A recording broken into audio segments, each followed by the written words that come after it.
Welcome back to all of you guys. Welcome another video F M S biology. आप में से बहुत सारे लोगों ने जेआरएफ क्वालिफाई किया है जून का या जून से पहले का। और आप सभी लोगों के पास बहुत सारी क्वेरीज होती हैं रिगार्डिंग सीएसआईआर या यूजीसी जेआरएफ एक्टिवेशंस को लेकर के। और अलग अलग टाइप के क्वेश्चंस आते हैं और आप सभी लोगों से एक्सट्रीमली सॉरी कि आप सब लोगों के प्रॉब्लम का जो कमेंट्स आता है उनके लिए मैं प्रॉपरली टाइमली रिप्लाई नहीं कर पाता हूँ, थोड़ा डिले हो जाता है। और इन सारे प्रॉब्लम को देख करके ऐसा लगता है कि आपके पास एक होप होती है कि आप यहाँ पे कमेंट कर रहे हैं तो आपको एक प्रॉपर सजेशंस और रिप्लाई मिलेगा। और मुझे नहीं पता कि मैं कितना आपके एक्सपेक्टेशंस को सेटिस्फाई कर पाता हूँ। तो इन चीज़ों को देखते हुए मैंने सारे जो क्वेश्चंस अब तक कमेंट सेक्शन में आए हुए हैं सीएसआईआर और यूजीसी फेलोशिप एक्टिवेशंस को लेकर के उनकी एक यहाँ पे एक समरी तैयार किया हुआ है। और आज उन्हीं क्वेश्चंस के आंसर्स को लेकर के, आंसर्स मीन दैट इज उसके लिए प्रॉपर क्या आपको स्टेप्स फॉलो करना चाहिए उसके रिगार्डिंग में आप लोग हम लोग बात करेंगे। एंड होपफुली कि आपके इस वीडियो के बाद आप लोगों के सिमिलरली जो प्रॉब्लम होंगे उनके भी शॉर्ट आउट हो जाएंगे अगर आप इस वीडियो को देखेंगे तो। चलिए स्टार्ट करते हैं और देखते हैं कि पहला ही जो क्वेश्चन है वो क्या है। यहाँ पे मैं यहाँ पे किसी का नाम डिस्क्लोज नहीं कर रहा हूँ, सबके जो प्रॉब्लम्स हैं वो कुछ ऐसे ही हैं। और होपफुली कि अगर आपने भी जेआरएफ क्वालिफाई किया है तो आपके साथ में भी इस तरीके की समस्या मतलब इश्यूज हो सकती हैं हो। तो यहाँ पे पहला ही जो क्वेश्चन है वो ये है कि sir it is possible to activate JRF without sending category certificate if I have pass the general merit cut off but applied under the OBC NCL और sir I just retried the exams. So dear one, आप जो भी हैं, अगर आपका इनका कहना सवाल इनका यही है कि इन्होंने ओबीसी कैटेगरी में जेआरएफ का फॉर्म फिल किया हुआ था नॉन क्रीमी लेयर में, लेकिन क्वालिफाई ये जो हुई हैं वो जनरल के कट ऑफ से कट ऑफ को मैचअप करता है, मतलब इनका जनरल कैटेगरी में भी रैंक है। सो एक्टिवेट कराने से पहले आपको पीएचडी में एडमिशन लेना पड़ेगा। आपके लिए रिप्लाई है, आप आसानी से सुन लीजिए। अगर आप जो भी हैं, पीएचडी में पहले फर्स्ट ऑफ ऑल आपको एडमिशन लेना पड़ेगा। अगर आपने ऑलरेडी एडमिशन ले लिया है तो, और नहीं लिया है तो, दोनों के लिए बता देता हूँ। एडमिशन के लिए अगर आपने पहले ही ले रखा है और अगर आपका पीएचडी का एडमिशन ओबीसी कैटेगरी के सीट पे हुआ है और उस कंडीशन में आपको फेलोशिप एक्टिवेट कराने के लिए ओबीसी कैटेगरी के सर्टिफिकेट जरूरत पड़ेगी, पहला कंडीशन। और अगर आपने पीएचडी का एडमिशन ओपन सीट पे लिया हुआ है, दैट मीन्स यूआर कैटेगरी में लिया हुआ है, तो फिर आपको ओबीसी कैटेगरी का सर्टिफिकेट नहीं जरूरत पड़ेगी। आप अपना फेलोशिप एक्टिवेट करा सकते हैं without sending OBC NCL category certificate. So पहला कंडीशन आपका ये हो गया कि अगर आपने पीएचडी में एडमिशन ले लिया है तो, राइट, अगर आपका पीएचडी में एडमिशन हो गया है तो दो पॉसिबिलिटी बनती है। पहला, अगर आपका एडमिशन जो हुआ है वो ओबीसी कैटेगरी के सीट पे हुआ है, जिस किसी भी रिसर्च इंस्टीट्यूट्स में, यूनिवर्सिटी में, स्टेट यूनिवर्सिटी या कॉलेजेस में आप कर रहे हैं पीएचडी, तो अगर आपका पीएचडी ओबीसी कैटेगरी के सीट पे हुआ है तब तो फिर आपको जो भी ज्वाइनिंग लेटर का सर्टिफिकेट, ज्वाइनिंग लेटर का जो पूरा प्रोसेस करना पड़ेगा एक्टिवेट कराने के लिए, आपको ज्वाइनिंग रिपोर्ट का एक पूरा फॉर्मेट होता है वो भेजना पड़ता है। और उस ज्वाइनिंग रिपोर्ट में आपको अपनी अपनी ही कैटेगरी का, आपने अगर बेनिफिट लिया हुआ है तो फिर कैटेगरी को क्लेम करने के लिए सर्टिफिकेट आपको देना पड़ेगा, इस ये क्लियरली है। और अगर आपका जो एडमिशन पीएचडी में हुआ है वो कैटेगरी में ना होकर के यूआर कैटेगरी के सीट पे हुआ है, मीन्स अनरिजर्व कैटेगरी में हुआ है, तो फिर आपको कोई ज़रूरत नहीं पड़ेगी। दूसरी चीज़ ये है कि आपको मतलब कि जो आपका जेआरएफ का सर्टिफिकेट होगा, मतलब जो आपको ई सर्टिफिकेट मिला हुआ होगा, वो ओबीसी कैटेगरी के अंडर मिलेगा, क्योंकि आपने अप्लाई किया हुआ है ओबीसी कैटेगरी के अंडर में। तो उसके लिए आप ओबीसी कैटेगरी का सर्टिफिकेट, आपके पास जो भी इशू है, अगर आप नहीं बनवा पाए हैं या नहीं है तो आप उसको बनवा लीजिए। उसके लिए आपको दोबारा एग्जाम्स में अपीयर होने की जरूरत नहीं है और ना ही उसके लिए आपको परेशान होने की जरूरत है।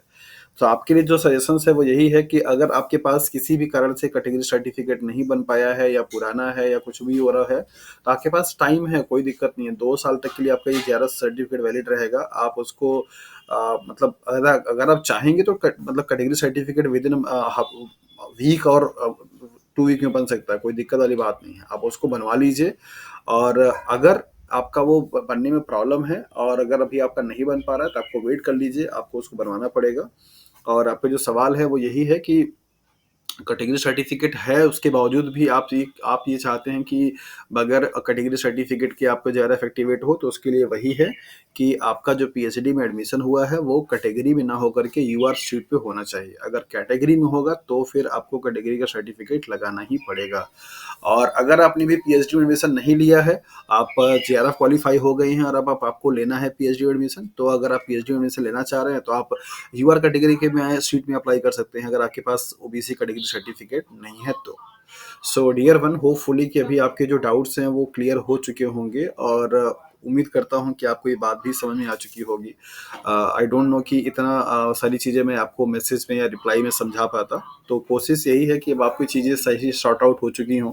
सो क्लियरली आपको यहाँ पे स्टेटमेंट यही है कि अगर आप PhD में एडमिशन ले चुकी हैं या ले चुके हैं, तो वो कौन सी कैटेगरी में है, क्या आपने OBC कैटेगरी की सीट पे एडमिशन लिया है, अगर यस तो फिर आपको सर्टिफिकेट चाहिए होगा, और अगर नो मीन्स अगर आपने UR में किया है तो फिर आपको सर्टिफिकेट लगाने की जरूरत नहीं है, आप JRF एक्टिवेट करा सकते हैं। तो JRF एक्टिवेशन कराने के लिए आपको PhD में एडमिशन होना जरूरी है। अगर आप ये हैं तो ये कंडीशन बनती है, नहीं है तो आपको एडमिशन पहले लेना पड़ेगा। यही सारा चीज़ क्लियर है। आपको रीराइट करने की मीन्स दोबारा एग्जाम में अपियर होने की ज़रूरत नहीं है।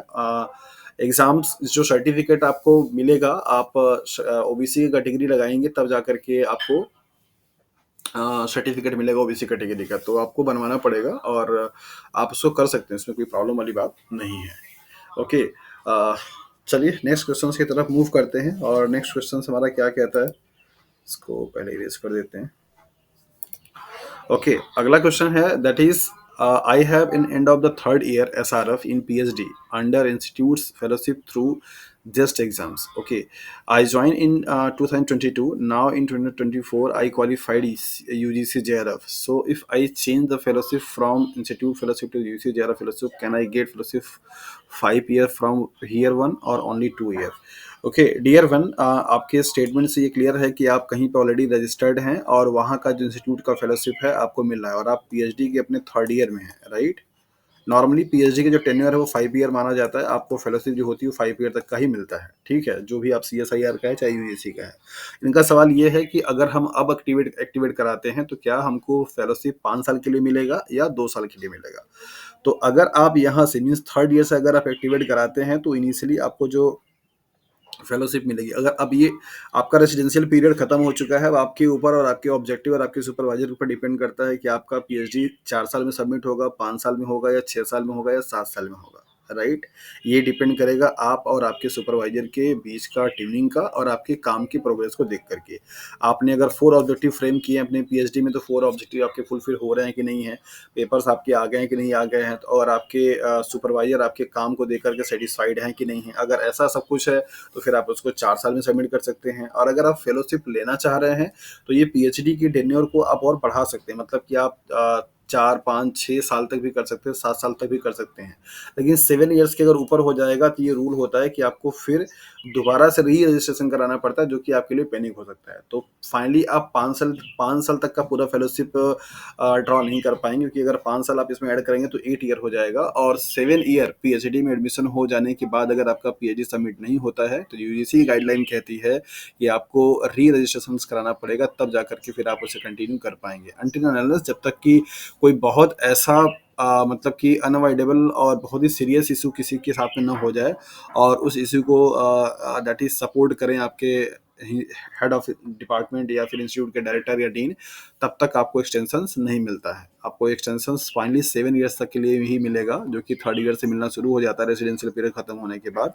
तो आपका जो सवाल है वो यही है कि क्या आप 5 साल तक पूरा फेलोशिप ड्रॉ कर पाएंगे, तो आंसर है नो। आप मैक्सिमम 7 साल तक ही PhD में एक्सटेंशन ले सकते हैं। तो अगर आप थर्ड ईयर में हैं तो 7 साल जाने में आपको 4 ईयर तक का मिलेगा, तो 4 ईयर तक की फेलोशिप आप ड्रॉ कर सकते हैं, लेकिन आपकी PhD फिर 7 साल की हो जाएगी। आपकी PhD की थीसिस से बाकायदा डेट ऑफ रजिस्ट्रेशन और डेट ऑफ सबमिशन लिखा जाता है, और ऐसे वर्ड्स में भी लिखे जाते हैं कि 7 ईयर्स या 6 ईयर 5 मंथ, 4 ईयर 5 मंथ, इस तरीके से, जो कि एक थोड़ा सा, अगर आप कहीं पे भी इंटरव्यू में जाते हैं और आपका सिलेक्शन होता है और पैनलिस्ट आपके थीसिस को देखते हैं, तो ये एक क्वेश्चनेबल हो जाता है कि आपने इतना टाइम क्यों लगाया, और अगर इतना टाइम लग रहा है तो फिर उस हिसाब का आपका काम भी होना चाहिए, मतलब उस लेवल का काम होना चाहिए जो कि टाइम टेकिंग हो, और फिर आपके उसमें पेपर वगैरह भी हो, तो फिर आपके लिए काफ़ी सारी चीज़ जस्टिफाई करनी पड़ जाएंगी। तो मेरा सजेशन आपके लिए यही रहेगा कि आप फेलोशिप के मतलब देखिए, होता यही है अल्टीमेटली कि सब बहुत मेहनत करते हैं तो जाके JRF क्वालिफाई होता है, बट ये है कि आप उसके ही सिर्फ वजह से अपने PhD डिले आप मत कीजिए, क्योंकि आगे आपको भी और भी बहुत सारे स्ट्रगल करने पड़ेंगे PhD करने के बाद भी, और जितना डिले आप यहाँ पे करेंगे आगे की अपॉर्चुनिटी आपके लिए वो मिस पीछे चली आएगी। तो मैं तो आपको सजेस्ट यही करूंगा कि आप यहाँ से एक्टिवेट कराइए, 6 साल तक चलेगा। अगर आप लाइफ साइंस के स्टूडेंट हैं और लैबोरेटरी बेस्ड अगर आप काम करते हैं, खास करके मॉलिक्यूलर बायोलॉजी या इन सभी का, तो फिर 6 साल अब एक नॉर्मल है, 6 साल लगता है। तो अगर आप 3 साल से भी 6 साल अगर लेते हैं, तो भी आपको 3 साढ़े 3 साल तक का फेलोशिप मिलेगा, तो काफ़ी अमाउंट आपके पास हो जाएगा, आपके आगे डार्क पीरियड में वो काम आएगा, ठीक है? तो मैं सजेस्ट आपको यही करूँगा कि आप फेलोशिप के लिए 7 साल मत लगाइए, 6 साल में कोशिश आप कीजिए अपना वाइंड अप करने का, और 6 साल तक आप मतलब यहाँ से अगर आप 6 साल जाते हैं अपने पीएचडी में, तो आपका फेलोशिप का टेन्योर 3 साढ़े 3 साल हो जाता है, तो आप उतने फेलोशिप आप ड्रॉ कर सकते हैं। ओके, एंड होपफुली कि अभी आपके जो डाउट्स हैं या जो क्वेरी है वो आपकी आपको समझ में आ गई होगी, और स्टिल अगर आपके पास कोई डाउट रह जाता है तो फिर आप और अगेन क्वेश्चंस पूछ सकते हैं, कमेंट सेक्शन में मेंशन कर सकते हैं। अगला जो क्वेश्चन है वो let me read first. Can it is possible to get fellowship in same institute to get more 5 years? Suppose if it is CSIR JRF, I think it is not possible. I think इनका जो सवाल है वो ये है कि can it is possible to get fellowship in same institute to get more 5 years। मतलब आपकी पीएचडी हो चुकी है और आप चाहते हैं कि आप आपको 5 साल और फेलोशिप मिले अगर आप जेआरएफ क्वालिफाई होते हैं तो। सो उसके लिए फिर आपको यही है कि दोबारा से पीएचडी में एडमिशन कराना पड़ेगा। आपको पीएचडी में एडमिशन लेकर के ही आप फेलोशिप 5 years कर सकते हैं। आपको अभी थोड़ी देर पहले ही मैं ये बता रहा था कि पीएचडी में एक बार अगर आपका एडमिशन हो जाता है तो 7 years तक आपको एक्सटेंशन मिलते हैं। आफ्टर 3 year के बाद 3 year आपका रेजिडेंशियल पीरियड माना जाता है, और उस पीरियड में आपको कोई भी एक्सटेंशन लेने की जरूरत नहीं होती है। और 3 मतलब मिनिमम जो ईयर है वो 3 year का ही है। 3 year से पहले कोई भी पीएचडी आप सबमिट नहीं कर सकते हैं, जिसको आप रेजिडेंशियल पीरियड बोलते हैं, और उसके बाद आपको एक्सटेंशन लेना पड़ता है, और वो एक्सटेंशन की भी लिमिट है 7 years तक के लिए। तो अगर आप ऑलरेडी पीएचडी कर चुके हैं, 5 साल दे चुके हैं, और फिर से आप चाहते हैं 5 साल रहने के लिए सेम इंस्टीट्यूट्स में, तो सेम इंस्टीट्यूट्स में आप रह सकते हैं, लेकिन फिर आपको पीएचडी में एडमिशन री एडमिशन लेना पड़ेगा। चाहे आप सेम सुपरवाइजर की अंडर में ले सकते हैं, या फिर अगर आपकी वो पीएचडी सबमिट हो चुकी है तो, और अगर आप अभी रनिंग कंडीशन में है तो ये फिजिबिलिटी नहीं है। रनिंग कंडीशन में अगर आपकी पीएचडी सबमिट नहीं है, यहाँ पे पॉसिबिलिटी दो बनती है कि अगर आप, हो सकता है कि आप एक पीएचडी स्कॉलर हो, मतलब पीएचडी स्टूडेंट हो, और अगर आपने सबमिट कर दिया फिर तो पॉसिबिलिटी ये बनती है कि आपको री एडमिशन लेना पड़ेगा। और अगर आप रनिंग कंडीशंस में हैं, मीन्स अभी आप परसोइंग है, चल रहा है आपका पीएचडी, तो फिर ये पॉसिबल नहीं है। फिर आपका मैक्सिमम आप 7 साल तक का, आपकी पीएचडी के एडमिशन से 7 साल तक के ड्यूरेशन में आप वहाँ कंटिन्यू कर सकते हैं। तो अगर आप 4th ईयर में होंगे तो आप 3 साल तक कंटिन्यू कर सकते हैं, 5th ईयर में होंगे तो 2 साल कंटिन्यू कर सकते हैं। जौन से भी ईयर में होंगे उससे आप ऐड कर लीजिएगा आगे की तरफ। मतलब maximum date of registration in PhD से लेकर के 7 ईयर तक आपको पीएचडी में एक बार आपको टाइम मिलता है, एक्सटेंशन मिलता है। अगर आप 5 साल का पूरा फेलोशिप लेना चाहते हैं तो फिर आपको एडमिशन दोबारा से लेना पड़ेगा, तब जाकर के आप ये ले पाएंगे। इंस्टीट्यूट का प्रॉब्लम नहीं है, इंस्टीट्यूट आपका सेम रहे डिफरेंट रहे वो हो सकता है, लेकिन आपको 5 ईयर्स तक का पीएचडी का फेलोशिप लेने के लिए आपको फिर से एडमिशन लेना पड़ेगा अगर आप पीएचडी कर चुके हैं तो। और अगर आप रनिंग कंडीशन में है तो फिर आप मैक्सिमम अपने पीएचडी के एडमिशन से 7 साल तक ही फेलोशिप ड्रॉ कर पाएंगे। आई होप कि अभी आपको ये चीज़ें समझ में आ गई होंगी और आपको प्रॉब्लम नहीं होना चाहिए। अगला जो सवाल है, I have qualified JRF in June 2024 that nodal officer is not able to upload my joining letter, it is show record not found, what should I do? Okay dear one, आपको सबसे पहले तो ये है कि अगर नोडल ऑफिसर अपलोड नहीं कर पा रहे हैं तो ये तो नोडल ऑफिसर के हैंड का प्रॉब्लम है। आपका जो ज्वाइनिंग रिपोर्ट जाने के लिए सारे जो डॉक्यूमेंट्स हैं उसके लिए मैंने वीडियो ऑलरेडी पहले बना रखा है, अगर आपने उसको देखा है उसके अकॉर्डिंगली सारे एनेक्चर्स और सारे डॉक्यूमेंट्स और सारे अपने सर्टिफिकेट्स आपने लगा करके दिया हुआ है। तो नोडल ऑफिसर मतलब आपके जो ऑफिस, आपके जो इंस्टीट्यूट्स के ऑफिस में मेंबर होते हैं फेलोशिप डिपार्टमेंट को देखने के लिए, आपको उनको देना होता है। वो ले जाकर के आपके इंस्टीट्यूट्स या फिर आपकी यूनिवर्सिटी या फिर आपका जो भी कॉलेज है उसके सेंट्रल लाइब्रेरी में, सेंट्रल दैट इज ऑफिस में देते हैं, और सेंट्रल ऑफिस में डिपार्टमेंट बने होते हैं। तो वो नोडल जो ऑफिसर्स होते हैं उनका अपना काम होता है, वहाँ पे टाइम लगता है। अगर आपने कैनरा स्कॉलर पे भी देखा है तो रिकॉर्ड नॉट फाउंड बता रहा है, तो ये पॉसिबल है कि अभी आपका जो डिटेल है वो गया नहीं है, क्योंकि जब आपका नोडल ऑफिसर के हैंड से सारे के सारे ज्वाइनिंग रिपोर्ट के डॉक्यूमेंट्स अपलोड हो जाएंगे तो आपके रजिस्टर्ड मोबाइल नंबर पर एक आपको मेल आएगा, आपको मैसेज आएगा कंफर्मेशन का कि हाँ आपके डॉक्यूमेंट्स वहाँ अपलोड हो चुके हैं, और एक आपको लॉगिन आईडी और पासवर्ड आता है, और उसके मतलब कि वो आपको एक्सेस करने के लिए रहता है। फिर आप जाकर के कैनरा स्कॉलर पे क्या करते हैं, अकाउंट बनाते हैं, और कैनरा स्कॉलर पे अकाउंट बनाने के टाइम पे आपका जो डिटेल है रजिस्ट्रेशन नंबर वो वहाँ पे फीच करता है और आपको दिखाता है कि हाँ आप यहाँ पे आपका डेटा यहाँ पे आ चुका है। फिर आप कैनरा स्कॉलर पे जब आप अकाउंट बना लेंगे तो वही लॉगिन आईडी पासवर्ड आप यूज़ करके देखेंगे तो आपका पूरा प्रोफाइल वहाँ पे जनरेट हो जाता है कि किस डेट को आपका पीएचडी में एडमिशन हुआ, कौन से नोडल ऑफिसर ने आपको सारा डॉक्यूमेंट्स वेरीफाई किया, कितना आपको कितने साल तक आपको पूरा डेट तक आपको फेलोशिप मिलेगा, प्रपोज्ड जो अमाउंट होगा पूरा जेआरएफ और एसआरएफ का वो सब कुछ आपको दिखाना शुरू कर देता है नेक्स्ट 5 ईयर तक के लिए। अगर अभी आपका रिकॉर्ड नहीं फाउंड हो रहा है कैनरा स्कॉलर पे तो उससे आपको घबराने की जरूरत नहीं है। नोडल ऑफिसर के हैंड से भी काम नहीं हो पाया है। नोडल ऑफिसर अगर अपलोड वो नहीं कर पा रहे हैं तो ये उनकी प्रॉब्लम है। आप जाकर के उनसे बात कीजिए कि सर हमारा फेलोशिप का जो ज्वाइनिंग रिपोर्ट का हमने डॉक्यूमेंट्स आपको दिया था वो अभी उसका क्या स्टेटस है, अभी तक वो हुआ या नहीं हुआ, नहीं हो पा रहा है तो क्या कारण है, और अगर हो गया है तो सर कब तक हमको अपडेट मिलेगा, कैसे आगे हमको करना होगा। आप उनसे बात करेंगे तो आपको बताएंगे, ऐसा नहीं है। और अगर वो नहीं बता रहे हैं नोडल ऑफिसर तो आप अपने ही डिपार्टमेंट के या अपने ही इंस्टीट्यूट्स के किसी सीनियर से अगर आप बात करना चाहते हैं आप उनसे पूछ सकते हैं कि क्या है वहाँ का। वैसे नॉर्मली तरीका यही होता है कि आप अपने सुपरवाइजर के और हेड से पूरा सारा डॉक्यूमेंट्स फॉरवर्ड कराते हैं, साइन होता है आपके ज्वाइनिंग रिपोर्ट्स का, और वो ज्वाइनिंग रिपोर्ट आपके ऑफिस में जमा हो जाती है। ऑफिस से पूरा डायरी होकर के वो डॉक्यूमेंट्स आपका जाता है सेंट्रल ऑफिस में, और वहाँ से नोडल ऑफिसर क्या होते हैं उसको अपलोड करते हैं यूजीसी की वेबसाइट पे। यूजीसी वेबसाइट पे अपलोड होने के बाद यूजीसी अपने डेटा को वेरीफाई करता है, देन वो भेजता है पीएफएमएस के पास जहाँ से आपको फंड रिलीज होता है। पीएफएमएस जब आपका पूरा का पूरा डॉक्यूमेंट्स वेरीफाई कर लेता है तो वो कैनरा कैनरा बैंक वाले के पास या कैनरा स्कॉलर वाले के पास क्या करता है, डेटा डेटा भेजता है, तब जाकर के आपका वहाँ पे डेटा आ जाता है और फिर आप वहाँ पे अकाउंट बना पाते हैं। तो ये थोड़ा लंबा प्रोसेस है, इसमें टाइम लगता है। आपको बता दें कि फर्स्ट टाइम पे जब आप जेआरएफ एक्टिवेट करा रहे हैं और आपका सारा चीज़ होने में कम से कम 4 महीने का 3 महीने का टाइम लगेगा, तो आपको पेशेंस बना के रखना होगा।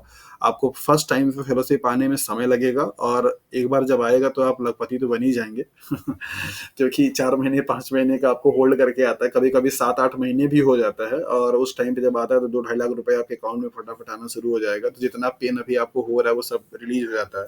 तो थोड़ा सा आपको वेट करना पड़ेगा और बात करना पड़ेगा एक प्रॉपर वे में उनसे जा करके कि सर हमारा क्या स्टेटस है, क्यों हो नहीं, मतलब क्या दिक्कत आ रही है, क्या नहीं, क्या क्या प्रॉब्लम आ रही है, हो नहीं पा रहा है, हमारे हैंड से कोई प्रॉब्लम हो रही है डॉक्यूमेंट्स में सर, या फिर आपकी तरफ से कुछ इशू हो रही है, उसको आप बताइए तो उसको सॉर्ट आउट किया जाए। आप उनसे बात कीजिए।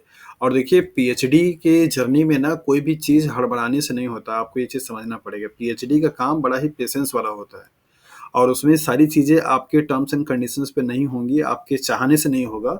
वो एक्चुअली एकेडमिक प्रोसेस है और एक ऑफिशियल प्रोसेस में डॉक्यूमेंटेशन में टाइम लगता ही लगता है।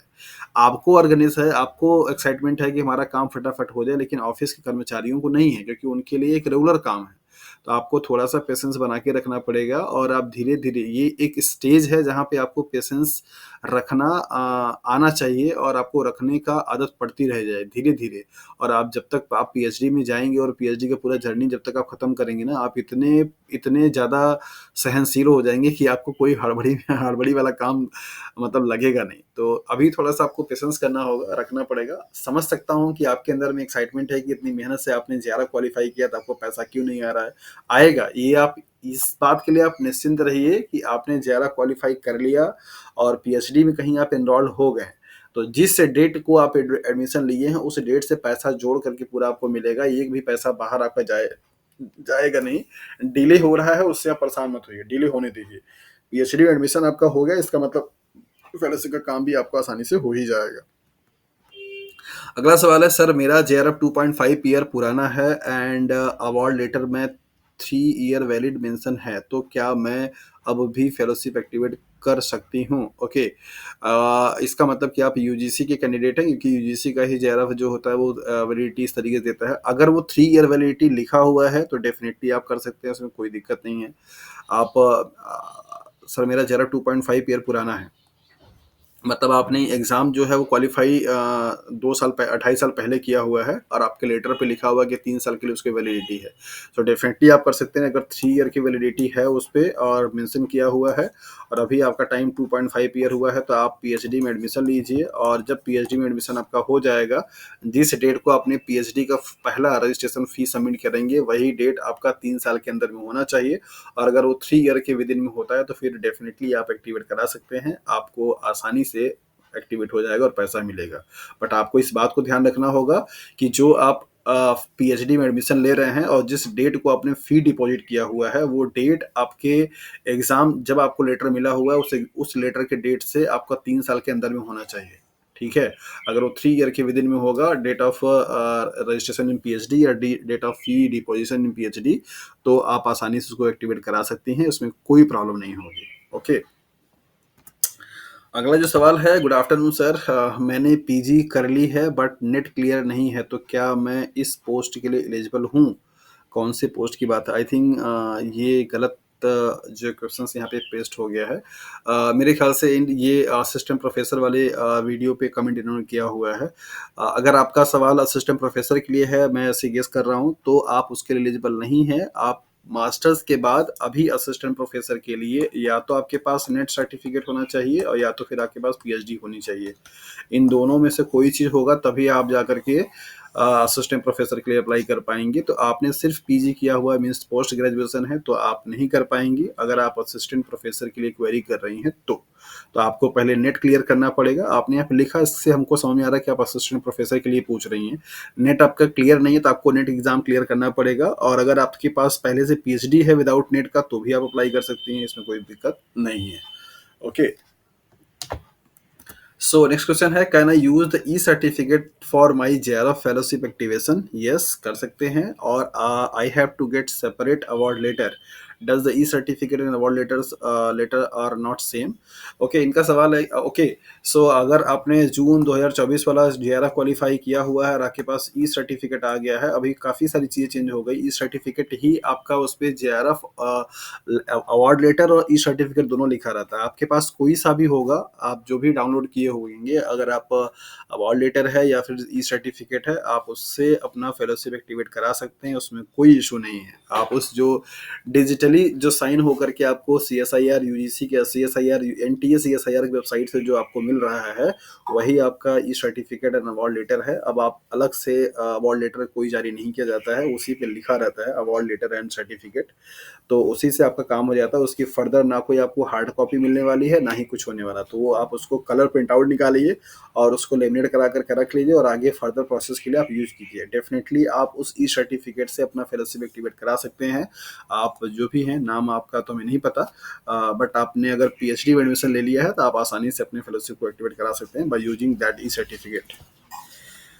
ओके, हेलो सर, मेरा CSIR नेट जेआरएफ हुआ है। जेआरएफ वॉल लेटर के लिए क्या करना होगा? बहुत ही आसान है, कुछ नहीं करना होगा। आपको सिर्फ और सिर्फ NTA CSIR के वेबसाइट पे जाना है और अभी लिंक एक्टिव है ई सर्टिफिकेट के लिए। उस ई सर्टिफिकेट के लिंक पे आप क्लिक कीजिए, आपको डिटेल मांगेगा, application number, date of birth and captcha, आप उसको एंटर कीजिए। आपके स्क्रीन पर आपका ई सर्टिफिकेट वॉल लेटर मिल जाएगा और आप उसको लेकर के आगे फर्दर यूज कर सकती हैं। ओके जी, सो होपफुली कि अभी आपको भी ये चीज़ समझ में आ चुका होगा कि क्या आपको